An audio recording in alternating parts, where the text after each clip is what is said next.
little bit about the incident that happened with Wedgwood, the lack of a whistle. What was your perspective from that as a player? Yeah, I think, given the circumstances and seeing the goaltender go down, obviously in pain, and I think there was enough time to where a whistle probably could have been blown. Given the situation, I sort of think they set the standard early on in the game just because, Drouin goes down in the neutral zone and they blow the whistle there. And then our goalie goes down in it looks like a pretty serious way, and they didn't blow the whistle, and obviously they capitalized on that opportunity. I think we definitely disagree with it, but it is what it is, and we were able to just look past it and sort of almost gain momentum in a weird way and find a way to come out on top.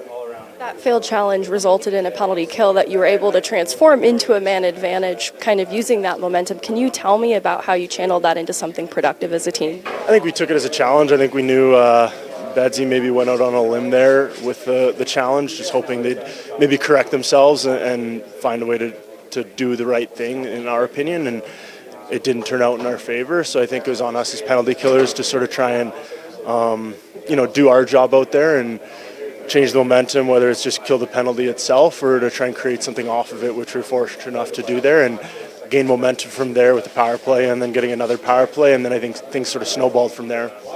Jared Bednar mentioned he had challenged knowing he didn't even really feel it was goaltender interference, and then he also was pretty unfiltered in his post-game presser. Is that something that holds significance to you as players, seeing your coach show up for you in that way? Yeah, I think, he doesn't really... he keeps things to himself for the most part, and in the media, I feel like with things like that. Whereas yesterday he was maybe a little more outspoken about it, and I think it's obvious what we felt as the team was the right thing, and it didn't go our way, which it is what it is. But I think him having our team's back, our goaltender's back in that situation, knowing that we felt as though we got the wrong side of that, it's definitely good to see, and I think that's why we just built momentum off of things not going our way, which is unusual, but we did. One of Bednar's grievances with the lack of a whistle was the possibility of Wedgwood being injured further, just being vulnerable and defenseless there. Is that something that are you still the PA rep? Is that something that you, as the PA rep, could bring to the attention of the PA to raise as an issue or a concern around maybe the lack of clarity with that rule? For sure, might have to. I mean, we've seen it a lot lately. I think in San Jose we saw one where Wallman went down in the slot, blocking a shot, not even at his face, it was at his ankle. And we had an opportunity to create a scoring chance out of that, and they blew the whistle. So if that's the case in that situation for blocking a shot, then what's stopping other guys from doing that and getting a whistle? Whereas I think the goaltender proves a bit of a different scenario, just because, one, the severity, you could see like he wasn't getting up. It wasn't like a block shot or something like that, He was obviously seriously injured in the back of the net there, and they had the opportunity to blow the whistle once the puck went into the corner from there. And looking at the win, obviously a huge comeback victory, but Taves expressed some frustration and maybe not coming out a little bit stronger, especially with how the last Buffalo game started. Is that something you have laying concerns around moving forward, playing maybe lesser to weaker competition, or do you feel it's more of an isolated incident? Yeah, I think our starts throughout the year, at home especially, haven't been great. It's something we're trying to focus on. I think we talk about it so much that we almost just have to go out there and start playing our game. I think we definitely didn't come out the way we wanted. We've done that consistently, so it's on us within the locker room to try and correct those things. I think it shouldn't take 20 bad minutes or okay minutes for us to finally find our game and find our rhythm. We got to try and push things forward, and I think last game though brought the crowd alive with the momentum we gained and just the excitement of the game and sort of us against the world there for a little bit. So I think using our crowd to our advantage will be huge. They've been great for us all year, but I think last game just provided a bit more energy that I think they'll be able to carry forward to help us as well. And you're nearing the halfway point in the season. You've won 6 straight, third in the Central, just 4 points back of Minnesota. How are you guys feeling as a group about where this team is at? For sure. You've seen the momentum gained lately. I think we got a good thing going here, and now it's trying to just slowly continue to build on that. I think don't get away from the details of our game, the habits of the game, the structure. I think we're slowly rounding out all the areas that have given us the success on this run. The goaltenders have been great.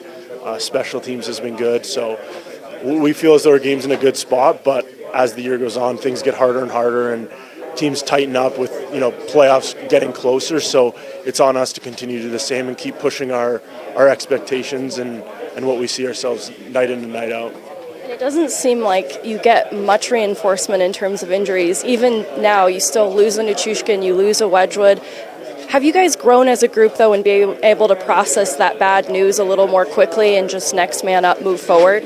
I think, unfortunately, we're so used to it over the last, honestly, the last couple of years, just going through this year in and year out, that we're almost immune to it. And I think we know the expectations once guys go out that different guys are going to have to play in elevated roles. There's some players that when they go out, not one player is going to be able to step up in that role, but it can be a collective group. So it's on us within the locker room to just step up to the challenge, and I think you've seen different guys do that. You've seen a ton of our call-ups come up and contribute. You've seen other guys jump in the top six, power play units, whatever it may be, and make great contributions there. So I think the same goes for this stretch of injuries, and we just got to continue to push forward and not worry about those guys too much. They'll be back when they're back, and just continue to do what we need to do within the locker room to get the wins. And this will be the last one, but front office has made some moves before the deadline, adding Juuso Parssinen, but the big goaltender trade being another one of those things. What does that signify to you as players, that they're making these kind of adjustments even well before the deadline?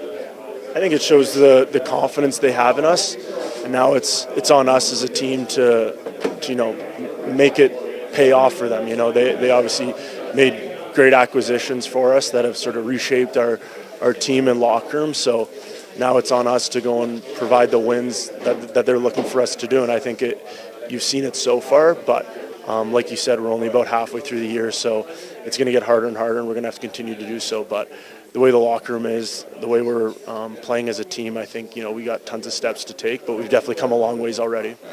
It's the way it goes. People have to make decisions at that moment, but I didn't like it.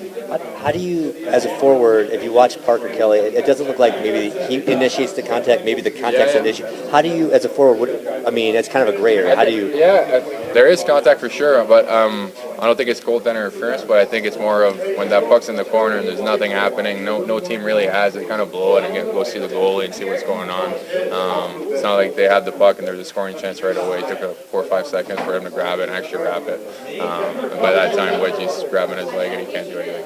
And then, sorry, do you get extra amped up when Montreal comes to town or when you go to Montreal? Is that? Yeah, for sure. Every time you play one of your old teams, I still get amped up when I play Tampa Bay. It's familiar faces you play against and friends, but yeah, you just want to get that win and we'll put some money on the board a little bit. How do you restrain yourself when something like that does happen and Wedgwood goes out? Do you guys talked about that on the bench? Hey, we got to keep our heads in the game and just not. Yeah, definitely. There's stuff you can't control. You can't control what the referee thinks or what he saw at that moment. We just had to stay the course and kind of play the game we were playing at that moment. When I think we even brought that to a higher level after the injury. So, the guys made a great job of just keep playing. To have that kind of discipline, what does it say about the maturity of this group? Yeah, well, if we're going to start hitting and start doing something, we're not going to win that game. We have to find a way to win that game, and that's playing ozone and playing our game. And I thought we played with a hell of a pace in those last 15, 10 minutes. We're shooting a lot, we had traffic, we had chaos around their net, and guys just stayed the course, like I said, and we kept playing our game. And I'm sorry if you already talked about it, but the goaltender interference call on you earlier in the year, it felt like the amount of contact there to warrant the call maybe felt a bit minimal. So did you already address that with these guys, maybe how it has been inconsistently called throughout this year? It's so hard. I watch a lot of hockey, and there's sometimes you think it's not a goal, and it's a goal, and it's the opposite. I don't even know the difference now. I think a lot of people have talked about it. It's a gray area a little bit. How much time does the goalie have to recover? Is it 3 seconds or 5 seconds? Can he make that save after?